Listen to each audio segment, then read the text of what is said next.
Bonjour, donc nous allons voir la vérité sur le théorème de l'oiseau. Tout triangle presque isocèle est un triangle isocèle. Alors j'ai tracé un triangle ABC et cette droite que nous allons mettre en rouge est la médiatrice du segment BC. Donc tout point de la médiatrice du segment BC est équidistant des extrémités de B et C, et tout point qui n'est pas sur la médiatrice n'est pas équidistant des points B et C. Donc, pour que le triangle soit isocèle en A, il suffit que A soit sur la médiatrice comme ça. Alors là, ça tombe pas très juste parce que ça, c'est pas magnétique, donc le point, j'arrive pas à le placer exactement, mais si on a le point A qui est sur cette médiatrice, on a un triangle isocèle. On va faire la figure en restant comme ça, puis on va voir ce qui se passe. Alors donc, on nous parle de la bisectrice dans la bisectrice de A. Donc on va tracer la bisectrice de A. Alors ce qui est pratique avec GeoGebra, c'est qu'il nous fait tous les tracés. Hein, bisectrice de A, donc on sélectionne l'angle A dans le triangle.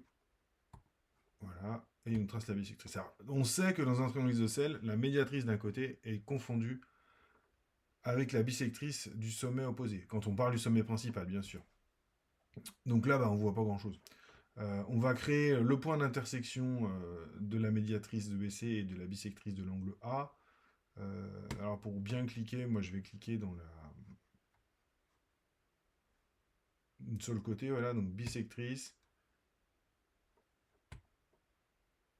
Ah, il veut pas le faire. Ah là là. Voilà, il me l'a créé le point là. Il s'appelle D. Alors sauf que moi, je veux qu'il s'appelle. Je veux qu'il s'appelle, pour suivre la figure, c'est O. Dans la figure, il s'appelle O. Et donc là, en fait, le problème est déjà terminé. C'est qu'on se rend compte que finalement, euh, la figure qui est proposée dans l'énoncé du théorème est pas tout à fait réaliste. C'est-à-dire qu'elle nous présente un point O qui est à l'intérieur du triangle ABC. Et là, le point O, il est à l'extérieur du triangle ABC. Alors maintenant qu'on a vu que c'était un peu différent, on va faire la figure en déplaçant un peu le point A pour voir un peu mieux ce qui se passe, parce que sinon on est embêté. Alors d'ailleurs, on peut tester, hein, vous aurez beau bouger le point A dans tous les sens, vous n'arriverez jamais à mettre le point d'intersection de la médiatrice et de la bisectrice qu'on considère à l'intérieur du triangle. Donc il n'y a pas de figure pour lequel la configuration est différente. On peut le démontrer, ce n'est pas l'objectif.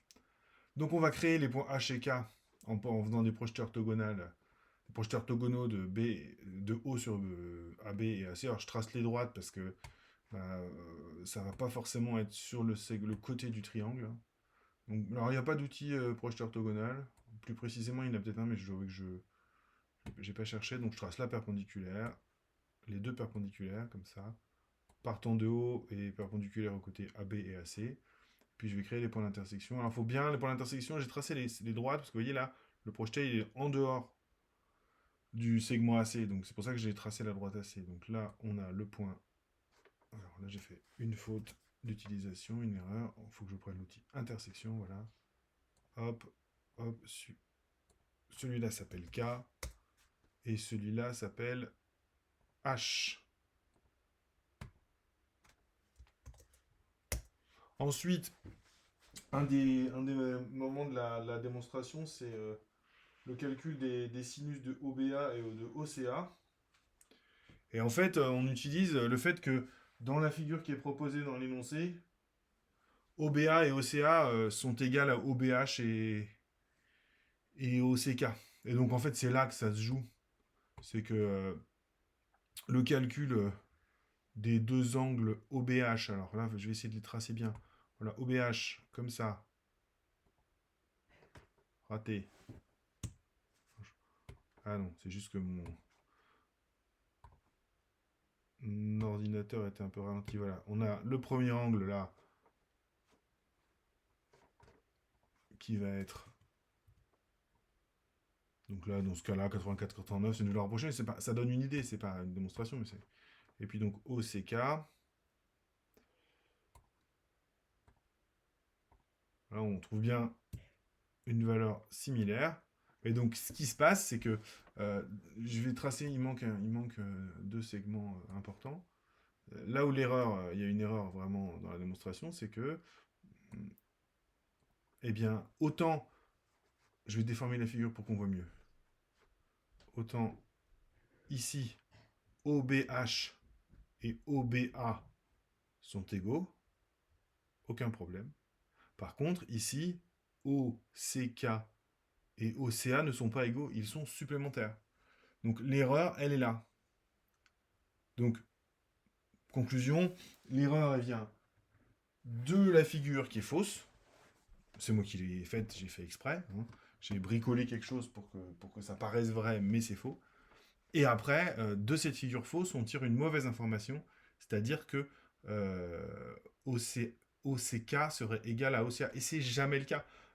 C'est-à-dire que à partir du moment où A est du côté de C, et dans la partie du plan délimitée par la médiatrice du côté de C, on a toujours K qui est à l'extérieur du triangle. Et puis à partir du moment où on dit ah bah je vais mettre A de l'autre côté, du coup c'est H qui passe à l'extérieur du triangle et K qui passe à l'intérieur. Donc voilà l'erreur de démonstration. Et c'est vrai que si on met A pile poil sur la médiatrice, là on a bien une égalité. Et à ce moment-là, les projetés, il n'y a plus d'intersection, donc il n'y a plus de point haut. Enfin, oui, on ne peut plus vraiment étudier cette démonstration. Voilà pour le théorème de l'oiseau.